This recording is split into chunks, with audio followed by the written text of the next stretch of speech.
Para los que no me conocen, mi nombre es Cecilia González, soy médica intensivista y me desempeño como coordinadora en la unidad de cuidados críticos del Sanatorio Parque. Y voy a desarrollar el tema de decúbito prono. Principalmente vamos a hablar acerca de los mecanismos de hipoxemia que intervienen en el síndrome de estrés respiratorio del adulto y en la neumonía por SARS-CoV-2. Vamos a hacer un muy breve repaso histórico en lo que respecta al tratamiento con decúbito prono y vamos a hablar acerca de la fisiopatología de este tratamiento. También queremos mostrar los resultados que tuvimos y la experiencia que tuvimos en la terapia del Sanatorio Parque en los pacientes que sometimos a decúbito prono durante la pandemia. Tenemos que empezar recordando que los mecanismos de hipoxemia que intervienen en esta patología son el shunt intrapulmonar, que básicamente se trata de la ocupación de las unidades alveolares por un exudado inflamatorio, un exudado rico en proteínas, que impide la ventilación de esas unidades alveolares. Y no solo impide la ventilación de esas unidades alveolares, sino que además hace que los vasos sanguíneos que llegan a esa barrera alveolo capilar lleguen con sangre desoxigenada y estén incapacitados para realizar intercambio gaseoso. De esta manera, la sangre shuntea a esos alvéolos y regresa a la circulación sistémica sin haber realizado intercambio gaseoso, y a esto llamamos admisión venosa, y lo que produce es una disminución en los valores de saturación de oxihemoglobina a nivel de la sangre arterial y de la presión parcial de oxígeno disuelta en sangre. Además del shunt intrapulmonar, también en los pacientes con COVID se describió el aumento del espacio muerto como mecanismo de hipoxemia.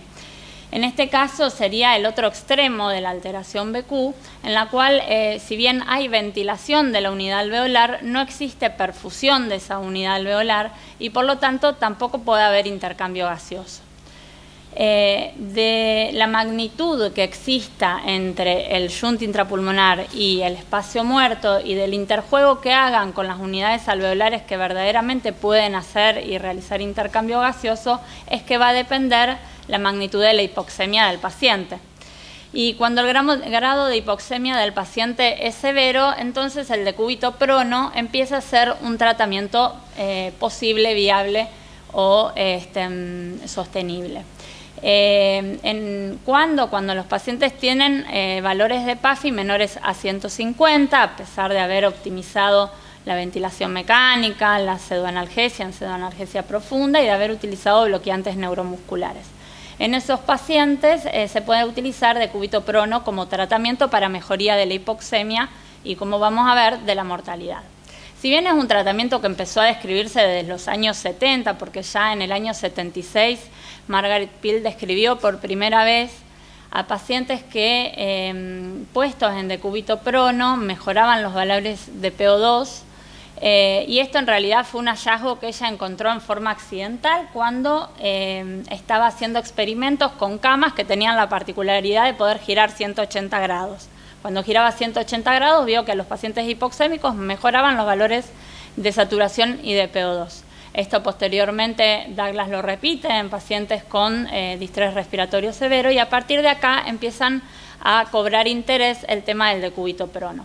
Durante los años 80 hay una numerosa cantidad de publicaciones. El grupo de Gattinoni realiza muchos aportes en este sentido. Por ejemplo, Mander en el año 86 publica cuáles son las primeras imágenes a nivel de la tomografía en pacientes con distrés, tanto en supino como en decúbito prono.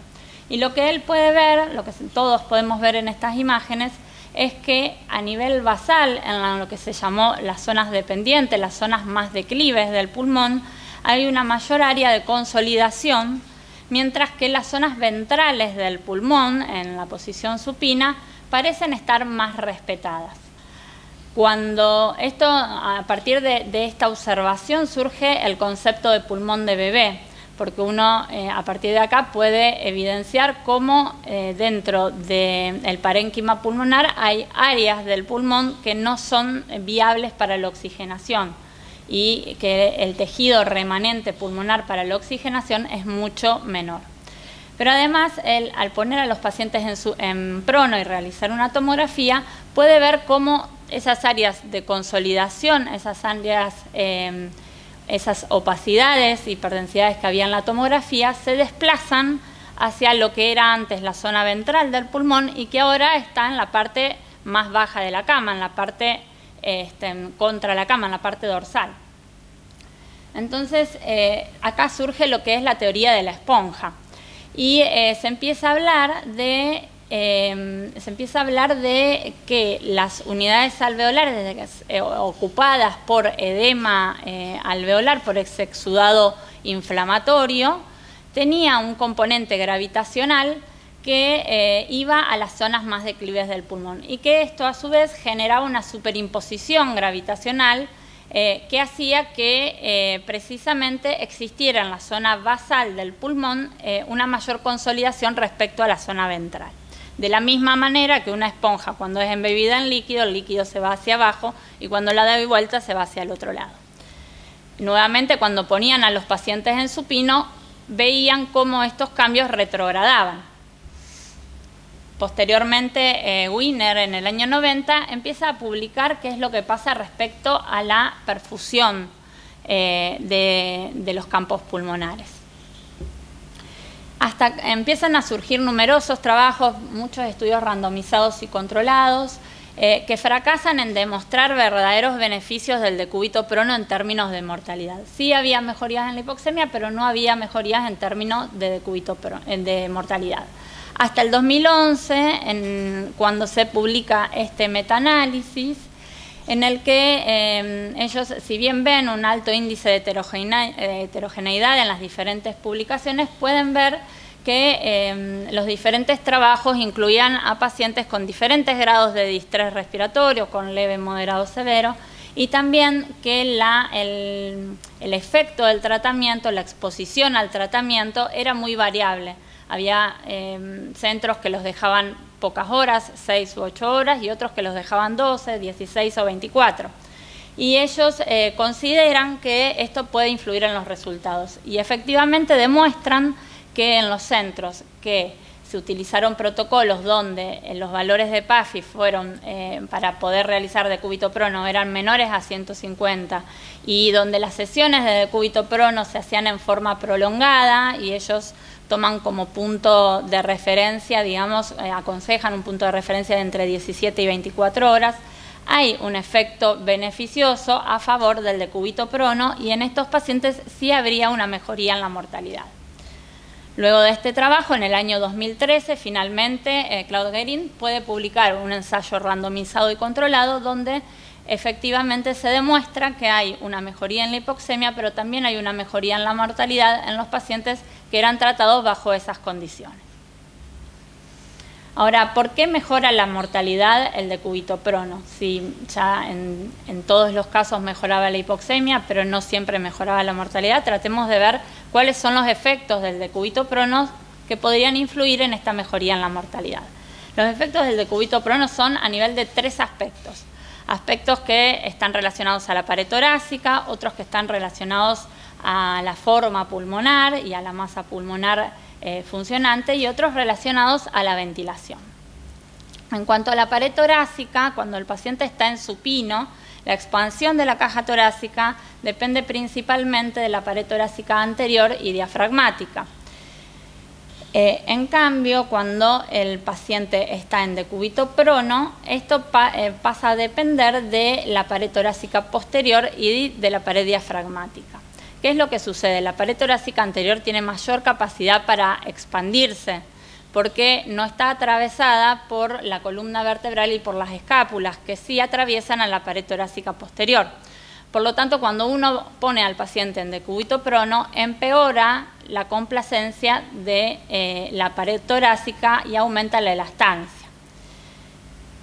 Por parte del tejido pulmonar, tenemos que recordar que los pulmones tienen una forma, se puede decir, cilíndrica o cónica, en donde las zonas ventrales, cuando el paciente está en supino, son en cantidad de tejido pulmonar más pequeñas que las zonas dorsales del pulmón, donde se distribuye la mayor cantidad o proporción de tejido pulmonar.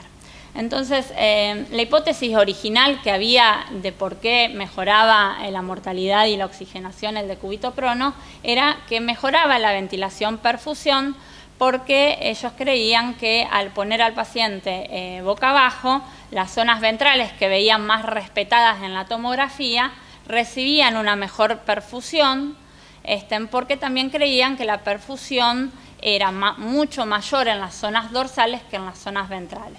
Sin embargo, esto no es tan así y hay algunos conceptos que fueron cambiando durante los años.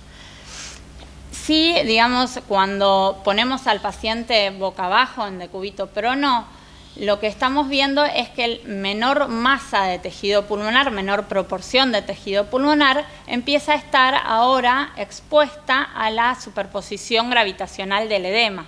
Todo ese edema exudativo, rico en proteínas que estaba en las zonas dorsales del pulmón cuando el paciente estaba boca arriba, empieza a estar también en las zonas dorsales del pulmón cuando el paciente está boca abajo y está en la parte más cónica de la forma pulmonar. Y esa parte del pulmón tiene menor cantidad de unidades alveolares disponibles para la ventilación y para el intercambio gaseoso.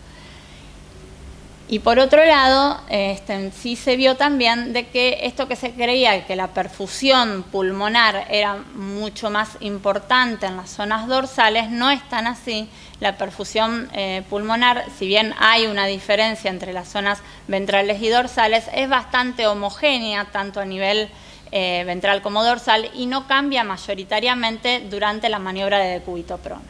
O sea que el mecanismo por el cual mejora la oxigenación en el decúbito prono es porque empiezo a exponer a mayor cantidad de tejido pulmonar a la perfusión pulmonar de las zonas dorsales y que mejora la ventilación pulmonar de la misma manera que se redistribuyen las fuerzas gravitacionales del pulmón. La ventilación empieza a ser más homogénea luego del decúbito prono. Y las fuerzas que se imponen sobre la caja torácica también empiezan a ser más homogéneas. Se distiende menos la pared torácica anterior y esto hace que también se exponga menos a esas zonas más respetadas del pulmón en cuanto a la ocupación alveolar por exudado inflamatorio, a la sobredistensión de esas unidades alveolares, porque al expandirse menos la pared torácica posterior, se ventila menos esas zonas que estaban más respetadas del componente pulmonar. Una característica que sí tenemos que tener en cuenta es que estos cambios en cuanto a la pared torácica y a la distribución del tejido pulmonar que empieza a tomar mayor relevancia en prono, no sucede solamente en pulmones enfermos. Esto también sucede durante la ventilación en pulmones sanos. El ratio, la relación entre gas y tejido pulmonar cambia en el prono y en el supino de la misma manera tanto en pulmones enfermos como en pulmones sanos, nada más que en los pulmones enfermos, como nombramos antes, había un pulmón de bebé y hay menos cantidad de tejido pulmonar que sea viable para el intercambio gaseoso. En cuanto a la experiencia que nosotros tuvimos durante la pandemia, queremos mostrar este trabajo de investigación que realizamos, que pudimos realizar durante estos meses de pandemia, en el que comparamos a pacientes que requirieron decúbito prono por síndrome de distrés respiratorio del adulto, por neumonía por SARS-CoV-2, durante la primera y la segunda ola de la pandemia. Comparamos las características basales y los factores asociados a mortalidad durante el primer ciclo de tratamiento con decúbito prono. Fue un estudio retrospectivo en el que incluimos a todos los pacientes que requirieron decúbito prono según el protocolo de tratamiento del servicio, que es el que mostró Gabriel previamente en su presentación. Incluimos a los pacientes que tenían menos de 150 de PAFI, a pesar de haber optimizado todos los otros factores que nombramos previamente, y excluimos solamente a los pacientes en los que la historia clínica no estaba completa respecto a los datos de mecánica pulmonar o de oxigenación, como para poder comparar las poblaciones.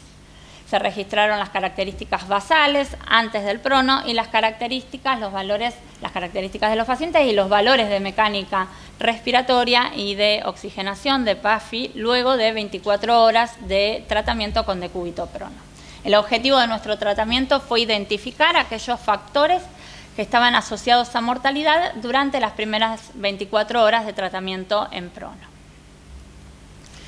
En cuanto a los resultados, si bien tuvimos 575 pacientes que requirieron ventilación mecánica en el transcurso de la pandemia, 163 de estos pacientes estuvieron internados fuera del periodo de recolección de datos de los estudios de investigación.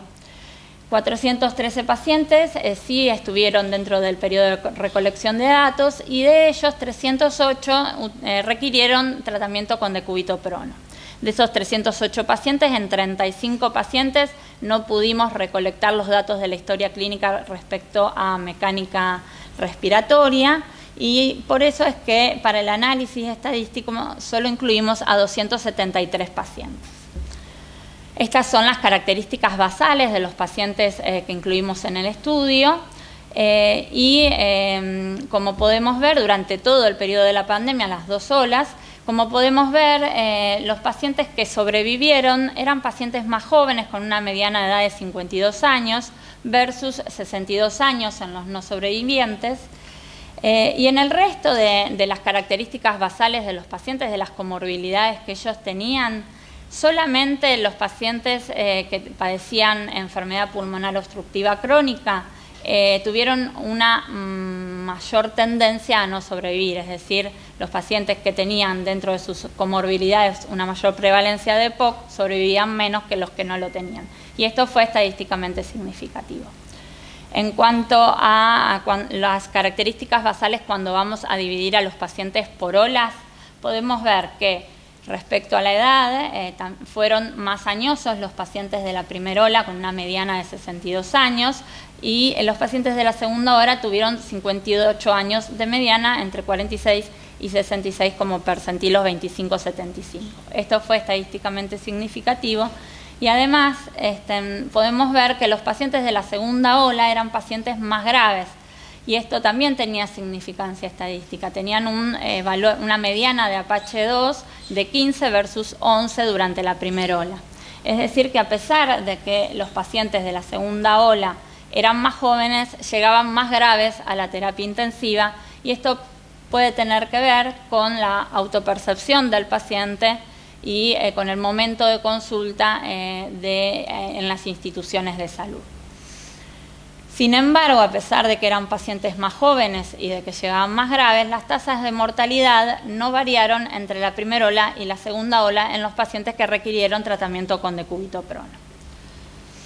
Respecto a las variables respiratorias antes y después del tratamiento con prono, podemos ver que los pacientes que sobrevivieron a la internación en terapia intensiva fueron los pacientes que lograron valores de PAFI posterior al tratamiento con prono más elevados, con una mediana de 207 versus 170 en los no sobrevivientes. Y esto tuvo significancia estadística. De la misma manera, aquellos pacientes que fueron capaces de aumentar la PAFI en una mayor proporción que el porcentaje de aumento de la PAFI después del prono, fue más alto, sobrevivieron más que los que no lo hicieron. 74% de aumento en los sobrevivientes versus 42% en los no sobrevivientes. Y esto también fue estadísticamente significativo. Hubo una tendencia a tener valores de delta P posteriores al tratamiento con decúbito-prono más bajos en los sobrevivientes, pero esto no fue estadísticamente significativo en el análisis univariado.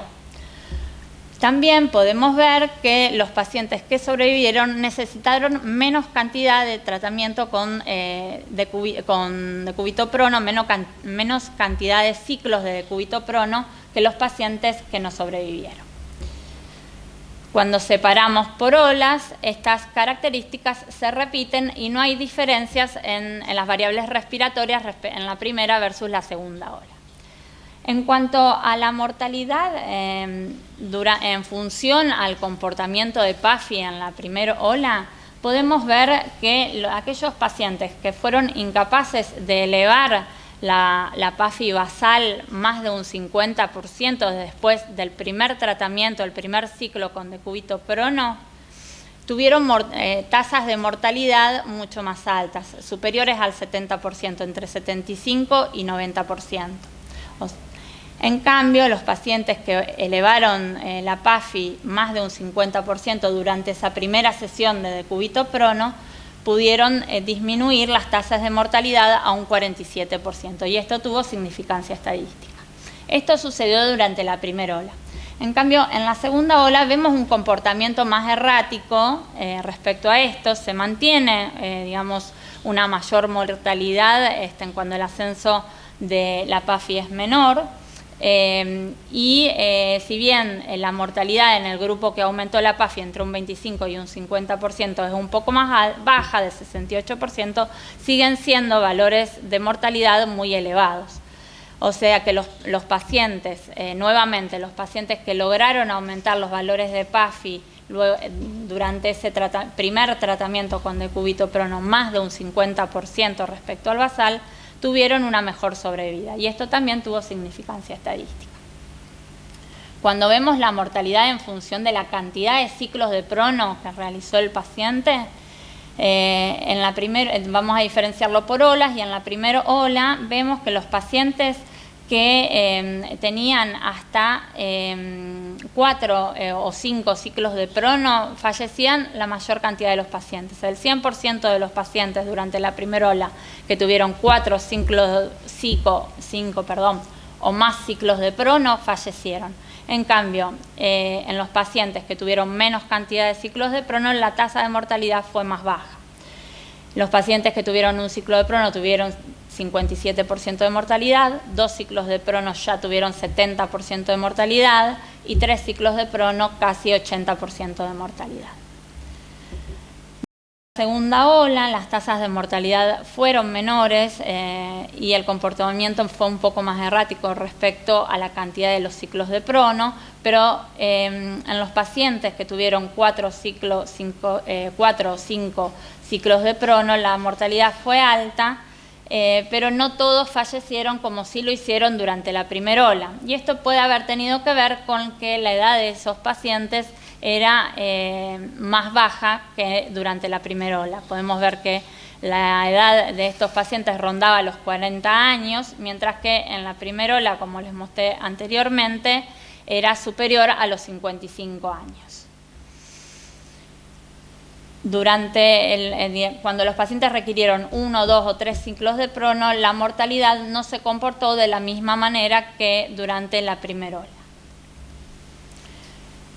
Llegando al análisis multivariado para tratar de detectar esos factores que fueran independientes y que pudieran predecir a los pacientes que tuvieran una mayor mortalidad, vemos que existen factores asociados en forma independiente a más mortalidad, y que estos son el porcentaje de aumento de la PAFI durante esa primera sesión de decúbito-prono, el número, la cantidad de ciclos de prono que desarrolló el paciente. El delta P posterior al tratamiento con decúbito-prono también tuvo en el análisis multivariado significancia estadística y fue un factor independiente. También los pacientes que tuvieron tasas predichas de mortalidad por APACHE2 más altas tuvieron mayor mortalidad, y la edad de los pacientes, nuevamente, como en todos los análisis, se repite.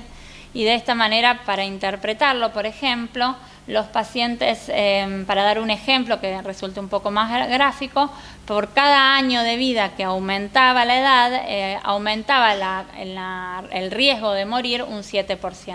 Por ejemplo, entonces, un paciente de 60 años tenía 70% más riesgo de morir que un paciente que tenía 10 años menos. En cuanto a la cantidad de ciclos de prono, con cada ciclo de prono que aumentaba el paciente, que necesitaba el paciente, tenía 1,7 veces más riesgo de morir que el que no lo tenía. O sea, casi cada ciclo de prono prácticamente duplicaba el riesgo de morir. Y los pacientes que lograron valores de delta P más bajos después del tratamiento con decúbito-prono descendieron el riesgo de morir en un 27%. Como conclusión, en esta cohorte de pacientes con síndrome de distrés respiratorio del adulto secundario a neumonía por SARS-CoV-2, el aumento de la PAFI luego de las primeras 24 horas en tratamiento con prono se asoció en forma independiente a menor mortalidad, mientras que el número de ciclos de prono que tuvo el paciente, la edad y el valor de delta P luego de las primeras 24 horas en prono, como también el score de Apache 2, fueron factores que se asociaron en forma independiente a mayor mortalidad. Y a modo de resumen y para terminar la presentación, tenemos que recordar que el mecanismo de hipoxemia que prevalece en el distrés respiratorio por neumonía por SARS-CoV-2 es el shunt intrapulmonar y el aumento del espacio muerto, que existe una mejoría en la oxigenación en prono y esto se asocia a una disminución en la mortalidad luego del prono según lo que nos muestra la evidencia.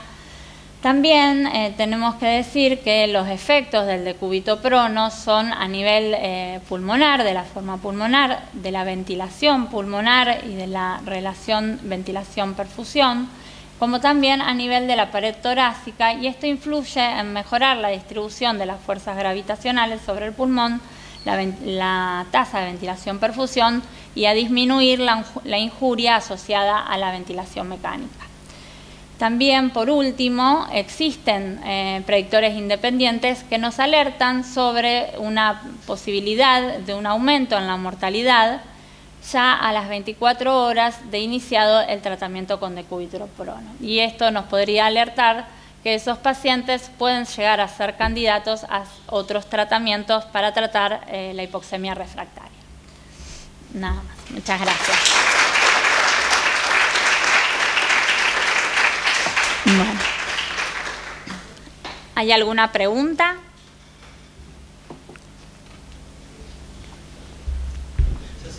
Sí. Bueno, primero, felicitaciones. Segundo, creo que se pudo mostrar que es un procedimiento seguro y eficaz. Y a pesar que en la base de datos no lo hayamos puesto, y si viene una tercera ola sería interesante ponerlo, los efectos adversos asociados al prono. Está descrito en la literatura de un 6 a un 8% de exposición accidental y demás. La verdad es que nosotros tuvimos muy pocos casos. Sí. Y eso es que convertimos a aquel paciente con una contraindicación absoluta, lo pasamos al relativo, y el que era relativo no lo tomamos como contraindicación, ya que paciente severamente inestable lo pronamos, paciente con requerimiento de diálisis lo pronamos, paciente traqueotomizado, paciente día 10, y hemos tenido buenos y malos resultados, pero muy pocos efectos adversos por el procedimiento. Y obviamente eso es por el entrenamiento que tuvimos previo y por todo lo que logramos en la pandemia. Sí, sin lugar a dudas todos pudimos aprender muchísimo de este tipo de tratamientos que antes no eran tan habituales y tan frecuentes porque no contábamos con una casuística tan grande como para hacerlo. Gracias. En cuanto a las lesiones asociadas, sí, yo no las reporté en este trabajo, pero están muy descritas las lesiones asociadas a las escaras, asociadas a los tratamientos con decúbito-prono. Yo recuerdo que durante la primera ola tuvimos muchas lesiones en el rostro, por ejemplo, y que tuvimos que tomar intervenciones activas para poder resolver esas escaras por presión que eran secundarias al tratamiento. Lógicamente, riesgo-beneficio. Hay que priorizar el beneficio de que ese paciente mejore y que disminuya la mortalidad, y hay que buscar soluciones para las escaras, y de hecho con las medidas que tomamos pudimos disminuir efectivamente la tasa de escaras. En cuanto a la extubación accidental durante el prono, sí, no tuvimos, la verdad, no recuerdo pacientes que se nos hayan autoextubado durante la maniobra, pero sí tengo grandes dudas y no tengo datos como para certificar esto que digo, es simplemente una impresión de si el tratamiento en decúbito prono no expone a los pacientes a posiciones del tubo orotraqueal que no son las que estábamos habituados a tener, que pueden angularse, que pueden ejercer una mayor presión sobre la vía aérea, sobre la mucosa. Y sí, recuerdo haber observado, también tenemos mucha más cantidad de pacientes que realizaron estos tratamientos, pero vimos muchas más lesiones críticas de la vía aérea, que después Carlos nos va a hablar sobre eso. Y creo que en parte puede tener que ver con el tratamiento del decúbito prono, porque los pacientes están boca abajo, con girada la cabeza, en posiciones que no son, digamos, probablemente cómodas o que exponen al paciente a que el tubo quede en posiciones que tal vez ejerce una mayor presión sobre determinadas partes de la mucosa traqueal. En ese sentido creo que no podemos certificarlo y que es simplemente una impresión, pero puede llegar a ser. ¿Me habías comentado alguna otra cosa que me parece que se me escapó? No, con eso está. Bueno, también que además del prono hemos tenido pocos pacientes que eran no respondedores a prono, pero sí respondedores al decúbito lateral. Por ejemplo, pacientes no tan agudos, ya el día 5 o 7, que tenían en la radiografía una alteración más unipulmonar. Y esos pacientes que no respondían al prono los poníamos en decúbito lateral, no las horas que los pronamos, no 24, 36 horas, pero sí 6 ciclos, supinarlos y ponerlos de vuelta de costado, y hemos tenido buenas respuestas. Pacientes que hasta han sido candidatos al inicio a ECMO no respondían a prono y con decúbito lateral han sido sí, creo que no nos podemos basar en bibliografía de confianza como para dar recomendaciones en ese sentido. Sí, digamos, creo que son preguntas interesantes para abrir trabajos de investigación y poder estudiar esto a futuro. Bueno, muchas gracias.